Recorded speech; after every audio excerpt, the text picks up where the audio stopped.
चलिए तो दोस्तों आज हम जानेंगे डाइस के बारे में कि डाइस कितने टाइप के होते हैं और डाइस से कहाँ कहाँ से क्वेश्चन पूछे जाते हैं, सभी को डिटेल में और एक एक को chapter wise line by line जानेंगे। जैसे रेलवे ग्रुप डी का एग्ज़ाम होने वाला है, रेलवे एनटीपीसी, रेलवे का कोई भी एग्ज़ाम हो, चाहे वो यूपी पुलिस हो, Uttar Pradesh police, Bihar police, Jharkhand police, मतलब कोई भी कॉम्पिटेटिव एग्जाम हो, सभी में इस डाइस से क्वेश्चन पूछे जाते हैं। तो दोस्तों आज हम पढ़ने वाले हैं डाइस के बारे में। डाइस को पूरे डिटेल में और एक एक चीज बारीकी से जानेंगे और कहाँ से क्वेश्चन पूछे जाते हैं, सभी को आज डिटेल में हम जानेंगे। डाइस से क्वेश्चन अभी यूपी पुलिस का एग्जाम हुआ है, एसएससी जीडी का एग्जाम हुआ है, सब में पूछा गया है क्वेश्चन। 2 से 3 क्वेश्चन सब में पूछा गया है। रेलवे ग्रुप डी में भी पूछा गया है, एनटीपीसी में भी पूछा गया है। मतलब सभी एग्जामों में डाइस ऐसा चैप्टर है कि सभी एग्जामों में पूछे जाते हैं। तो आज हम जानेंगे डाइस के बारे में, पूरे डाइस को आज हम डिटेल में जानेंगे और एक एक चीज जानेंगे। सबसे पहले हम जानेंगे कि डाइस होता क्या है और डाइस कितने टाइप के होते हैं, सबको आज हम लोग एक एक चीज को जानेंगे। तो चलिए सबसे पहले हम लोग अपने क्वेश्चन पर चलते हैं। देखिए डाइस यानी पासा, डाइस यानी पासा। तो डाइस कितने टाइप के होते हैं? तो डाइस 3 टाइप के होते हैं। कितने टाइप के होते हैं? तो 3 टाइप के होते हैं। पहला जो होता है देखिए वन सरफेस कॉमन। क्या होता है? वन सरफेस कॉमन मतलब वन सरफेस कॉमन का बोलेंगे तो एक सतह समान, मतलब जिसका एक सतह समान हो। और दूसरा जो होता है देखिए टू सरफेस कॉमन। क्या होता है? टू सरफेस कॉमन यानी 2 सतह समान, जिसके 2 सतह समान होते हैं। और तीसरा होता है नॉन सरफेस कॉमन, मतलब नो सरफेस कॉमन, जिसका कोई सतह समान नहीं होता है, कोई सतह समान नहीं होता है। तो ये डाइस क्या होते हैं? 3 टाइप के डाइस होते हैं। अब नो सरफेस कॉमन में क्या होते हैं? 2 पॉइंट और होता है, स्टैंडर्ड डाइस और नॉन स्टैंडर्ड डाइस। तो सभी को हम लोग डिटेल में एक एक चीज को बारीकी से पढ़ेंगे। सबसे पहले हम देख लेंगे कि डाइस होता क्या है। मानते हैं डाइस क्या होता है। देखिए डाइस क्या होता है, तो ये बस एक हम क्यूब बनाते हैं। देखिए एक क्यूब, ये हमारा क्या है? डाइस है। एक डाइस में कितने सतह होते हैं? तो 6 सतह होते हैं। एक डाइस में 6 सतह होते हैं। तो ये डाइस बनाने का सबसे आसान तरीका है। देखिए बाहर को बाहर वाले से और अंदर को अंदर वाले से मिला लेते हैं। देखिए अंदर को अंदर वाले से मिला लेते हैं, ये हमारा डाइस हो गया है। इसे हम लोग क्या कहते हैं?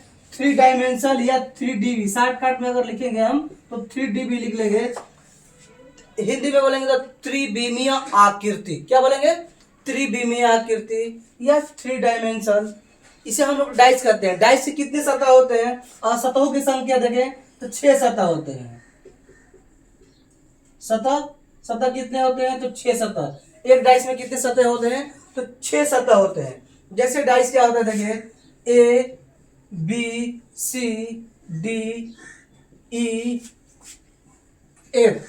देखिए 1 2 3 4 5 6, चाहे इसे हम ऐसे भी लिख सकते हैं 1 2 3 4 5 6। मतलब एक डाइस में कितने सतह होते हैं? 6 सतह होते हैं। तो सबसे पहले हम लोग देखेंगे वन सरफेस कॉमन कि वन सरफेस कॉमन होता क्या है। दोस्तों हम लोग छोटे छोटे वीडियो में पूरे डाइस को 2-3 वीडियो में पूरे डाइस को हम लोग जान देंगे। तो सबसे पहले हम देख लेते हैं वन सरफेस कॉमन। देखिए वन सरफेस कॉमन क्या होता है? वन सरफेस कॉमन मतलब जिसका एक सतह समान होता है। क्या होता है? एक सतह समान। जैसे देखिए इसी डाइस को हम 2 भागों में तोड़ देते हैं। इसी डाइस को हम 2 भागों में तोड़ देते हैं। देखिए जैसे एक डाइस हम यहाँ पे बना लिए। देखिए यहाँ पे ये हमारा एक डाइस हो गया। मान लेते हैं इसमें हम लिख दिए ए, इसमें लिख दिए बी, इसमें लिख दिए सी। एक डाइस एक और इसके बगल में बना लेते हैं ऐसे ऐसे। जब ये डाइस हम बना लिए देखिए इसमें, देखिए इसमें ए बी सी, इसमें हम लिख सकते हैं डी, उसके बाद इसमें लिख सकते हैं ई और इसमें लिख सकते हैं बी। तो ये एक सतह समान डाइस है। मतलब एक सतह समान डाइस ये कैसे हुआ? तो देखिए हम जानते हैं एक सतह समान में देखा जाता है कि दोनों में कौन सा सतह एक जैसा है, एक कलर का है, एक समान का है, एक आकार का है। उसे हम क्या कहते हैं, एक सतह समान। दोनों में कौन सी संख्या एक ही संख्या है, कौन सा अक्षर एक ही अक्षर है, उसे हम लोग कहते हैं एक सतह समान, मतलब वन सरफेस कॉमन। तो देखिए इसमें एक सतह समान क्या है, देखिए दोनों में क्या है, इसमें भी बी है और इसमें भी बी है, क्या है, दोनों में बी है, तो दोनों में एक सतह समान है, तो इसे हम क्या बोलेंगे, वन सरफेस कॉमन, मतलब एक सतह समान, एक सतह समान। इसे हम अगर बोलेगा कि एक दूसरे का ये अपोजिट क्या होगा, एक दूसरे का अपोजिट क्या होगा, एक दूसरे का कॉमन क्या होगा, देखिए तो इसमें कॉमन सरफेस क्या है, अगर हम कॉमन सरफेस का बात करें, ये कॉमन सरफेस, तो में कॉमन सरफेस क्या है, देखिए सबसे पहले हम कॉमन सरफेस की बात करें तो दोनों में कॉमन क्या है, बी है, दोनों में कॉमन क्या है, बी है। तो एक सब अगर हम एक दूसरे का अपोजिट निकालें, मतलब विपरीत निकालें, एक दूसरे का विपरीत अक्षर क्या होगा, एक दूसरे का विपरीत लेटर क्या होगा, एक दूसरे का विपरीत अंक क्या होगा, तो देखिए हम क्या निकालेंगे, सबसे पहले तो हम लोग क्या करते हैं डाइस में क्लॉकवाइज, कॉमन से क्या करते हैं, कॉमन से क्लॉकवाइज घूम जाते हैं, क्या करते हैं, कॉमन से हम लोग क्लॉकवाइज घूमते हैं। तो सबसे पहले देखिए हम जब क्लॉकवाइज घूमेंगे तो घड़ी की दिशा में घूमेंगे, क्या करेंगे, हम लोग घड़ी की दिशा में, जैसे घड़ी घूमती है ना, तो घड़ी की दिशा में घूमेंगे, हम लोग एंटी क्लॉकवाइज नहीं घूमेंगे, हम लोग क्या करेंगे, क्लॉकवाइज घूमेंगे। तो क्लॉकवाइज घूमेंगे तो देखिए हम लोग बी से कहाँ जाएंगे, ए पर, ए से कहाँ जाएंगे, सी पर। तो सबसे पहले यहाँ पे लिख लेंगे, देखिए बी लिख लेंगे, बी के बाद हम लोग कहाँ गए, ए पर, ए से कहाँ गए, सी पर, ए से गए सी पर गए, तो ये क्या हो गया। अब इसमें भी क्या करेंगे, मतलब दोनों में कॉमन क्या है, बी है, तो बी से हम लोग क्लॉकवाइज घूमेंगे, बी से क्लॉकवाइज घूमेंगे, तो देखिए ए से ई पर, ई से डी पर, तो कॉमन के नीचे कॉमन लिखा जाता है, तो बी के नीचे क्या लिखेंगे, बी, उसके बाद बी के बाद कहाँ आया, हम लोग ई पर आए, तो कहाँ लिखेंगे हम लोग, ई लिख लिए। ई के बाद देखिए अब हम लोग कहाँ गए, डी पर, ई के बाद हम लोग कहाँ गए, डी पर। तो ये एक दूसरे के क्या हो गया, देखिए ये तो कॉमन सरफेस हो गया, ये कॉमन सरफेस हो गया, ये एक दूसरे का अपोजिट हो गया, क्या हो गया, एक दूसरे का अपोजिट, मतलब विपरीत सतह है, विपरीत सतह है। अगर पूछे कॉमन सरफेस का विपरीत सतह क्या होता है, कॉमन सरफेस का विपरीत सतह क्या होता है, तो कॉमन सतह का विपरीत सतह जो होता है वो हिडन सरफेस होता है। हिडन सरफेस मतलब क्या होता है, छिपी हुई सतह, जो सतह न दे सके। जैसे हम फ्रंट में खड़े हैं ना, फ्रंट में सामने खड़े हैं, सामने हमारा सरफेस दिख रहा है, सामने का फेस, चेहरा, पूरा शरीर दिख रहा है सामने का, लेकिन हमारा जो अपोजिट साइड होगा ये पीछे का साइड होगा, क्या होगा, ये पीछे का साइड होगा, इसे हम लोग क्या बोलेंगे, हिडन सरफेस, मतलब छिपी हुई सतह है। तो इसमें हिडन सरफेस क्या है, एक डाइस में 6 सतह होते हैं, इसमें कितने सतह दिए हैं, देखिए 1 2 3 4 5, मतलब 5 ही सतह दिए हैं, मतलब 5 ही अंक दिए हैं, 6वां अंक इसमें, मतलब 6वां लेटर इसमें नहीं है, क्या है, जो 6 लेटर है वो नहीं है, तो 6 लेटर इसमें क्या है, देखिए एफ है। तो इसमें जो होता है हिडन सरफेस, अगर कॉमन सरफेस का विपरीत सतह देखेंगे तो कॉमन सरफेस का विपरीत सतह क्या होगा, देखिए तो इसमें जो सतह नहीं दिख रहा है वही सतह हमारा क्या होगा, वही सतह इसका अपोजिट होगा, मतलब हिडन सरफेस होगा, मतलब छिपी हुई सतह होगी, क्या होगा, एफ होगा, क्या होगा, एफ होगा, एफ होगा। दोस्तों अगर इसी को हम जैसे अंक में लिख लें, अगर इसी को हम अंक में लिख लें, देखिए ये एक दूसरे का क्या हो गया, विपरीत सतह हो गया ना, एक दूसरे का विपरीत। अगर देखिए ए का अपोजिट ई हो गया, सी का अपोजिट डी हो गया, बी तो कॉमन सरफेस हो गया, लेकिन इसका जो अपोजिट हो गया हिडन सरफेस होता है, क्या होता है, हिडन सरफेस होता है। जैसे दोस्तों इसे हम मिटा देते हैं, एक और हम देख लेते हैं, ये डाइस को हम मिटा देते हैं, मिटाकर एक और देख लेते हैं, देखिए जैसे हम 2 डाइस और बना लेते हैं, देखिए यहाँ पे अगर हम लिख दिए, देखिए 2 डाइस बना लेते हैं, इसमें हम लिख दिए देखिए 1, इसमें लिख दिए 2, इसमें लिख दिए 3, एक और यहाँ पे बना लेते हैं, देखिए अगर इसमें हम लिख दिए, देखिए इसमें लिख दिए 2, उसके बाद 4, उसके बाद 5।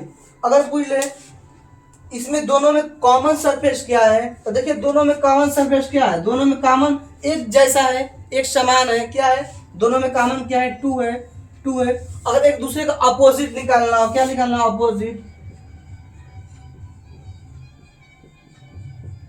और अपोजिट सरफेस निकालना है, यानी विपरीत सतह। क्या है? विपरीत, विपरीत, एक दूसरे का विपरीत निकालना है। तो क्या करेंगे? कॉमन सरफेस से हम क्लॉकवाइज घूम जाएंगे। क्या करेंगे? कॉमन सरफेस से हम क्लॉकवाइज घूम जाएंगे। तो जब कॉमन सरफेस से क्लॉकवाइज घूमेंगे, देखिए तो 2 से हम कहाँ जाएंगे? 1 पर, 1 से 3 पर। तो सबसे पहले यहाँ पे क्या लिख लेंगे? 2, 2 के बाद हम कहाँ गए? 1 पर, 1 के बाद हम कहाँ गए? 3 पर। कहाँ गए? 3 पर। क्या हो गया? हम लोग कॉमन सरफेस से क्लॉकवाइज घूम रहे हैं, एंटी क्लॉक नहीं, क्लॉकवाइज घूम रहे हैं। तो देखिए अब इससे भी घूम लेंगे 2 से, 2 से 5 पर, 5 से 4 पर, 2 से 5 पर और 5 से 4 पर। तो ये कॉमन सरफेस के नीचे कॉमन सरफेस को लिख देंगे। क्या करेंगे? कॉमन सरफेस के नीचे कॉमन सरफेस, 2 के नीचे 2 लिख देंगे। और उसके बाद देखिए 2 के बाद कहाँ गए हम? 5 पर, 5 के बाद कहाँ गए हम? 4 पर, 4 पर। तो ये एक दूसरे का क्या हो गया? अपोजिट हो गया। क्या हो गया? एक दूसरे का अपोजिट हो गया। लेकिन ये क्या हुआ? कॉमन। ये क्या हुआ? कॉमन सरफेस हुआ। तो कॉमन सरफेस का जो अपोजिट होता है हिडन सरफेस होता है, यानी छिपी हुई सतहें होती है। क्या होती है? छिपी हुई सतहें होती है। तो इसका जो छिपी हुई सतह है क्या है? देखिए 1 दिया है, 2 दिया है, 3 दिया है, 4 दिया है और 5 दिया है। तो क्या है? 6 इसमें नहीं है। तो इन दोनों का जो होगा क्या होगा? हिडन सरफेस, मतलब छिपी हुई सतह क्या होगी? 6 होगा। क्या होगा? 6 होगा। और ये एक दूसरे का अपोजिट हो गया। क्या हो गया? ये एक दूसरे का अपोजिट हो गया। तो दोस्तों ये क्या था? 1 सरफेस कॉमन। ऐसे ही करके हम 2 surface common, non surface common, standardize, non standardize, सभी को डिटेल में आप जानेंगे। हम छोटे छोटे वीडियो में पूरे पूरे रीजनिंग का जितना भी चैप्टर, ऐसे छोटे छोटे वीडियो करके पूरा रीजनिंग को हम लोग पढ़ेंगे। रेलवे ग्रुप डी आने से पहले पूरे रीजनिंग को, मतलब जितने भी रीजनिंग उसमें पूछे जाते हैं सभी रीजनिंग को हम लोग पढ़ लेंगे। जैसे रेलवे में जितना भी जीके जीएस है, हिस्ट्री है, ज्योग्राफी है, इकोनॉमिक्स है, करंट अफेयर है, जो भी चैप्टर हो सभी को हम डिटेल में और चैप्टर वाइज पढ़ेंगे। जैसे यूपी पुलिस है, यूपी पुलिस का उत्तर प्रदेश स्पेशल, उसमें सबसे अहम भूमिका निभाता है हिंदी व्याकरण। हिंदी व्याकरण को हम लोग डिटेल में और चैप्टर वाइज जितने भी चैप्टर है सभी को डिटेल में पढ़ेंगे। उसके बाद करंट अफेयर पढ़ेंगे, उत्तर प्रदेश स्पेशल भी पढ़ेंगे, उत्तर प्रदेश स्पेशल पढ़ेंगे। उसके बाद बिहार का है तो बिहार में भी हम लोग क्या पढ़ेंगे? बिहार स्पेशल को डिटेल में जानेंगे। उसके बाद बिहार में जो भी हिस्ट्री पूछा जाता है, ज्योग्राफी पूछा जाता है, सभी को हम पूरे ज्योग्राफी को मैपिंग के थ्रू, वर्ल्ड ज्योग्राफी हुआ, इंडियन ज्योग्राफी हुआ, चाहे इकोनॉमिक्स हुआ, सभी को डिटेल में और चैप्टर वाइज पढ़ेंगे। दोस्तों जितने भी हमारे दोस्त अभी हमारे यूट्यूब चैनल को सब्सक्राइब नहीं किए, यूट्यूब चैनल को सब्सक्राइब कर ले और बेल आइकन को ऑन कर ले, ताकि जो भी हम नए वीडियो डालें हमारे दोस्तों के पास जा सके। दोस्तों हम पूरे सिलेबस को डिटेल में अपने यूट्यूब चैनल पर पढ़ाएंगे और प्रैक्टिस सेट भी आप लोगों को कराएंगे। एग्जाम से पहले सबका क्वेश्चन पेपर प्रैक्टिस सेट, आज से 10-15 वर्ष पीछे जितना भी पेपर हुआ है सभी पेपर को डिटेल में हम पूरा व्याख्या के साथ हल कराएंगे। तो दोस्तों आज के लिए इतना ही रहने देते हैं। जय हिंद, जय भारत।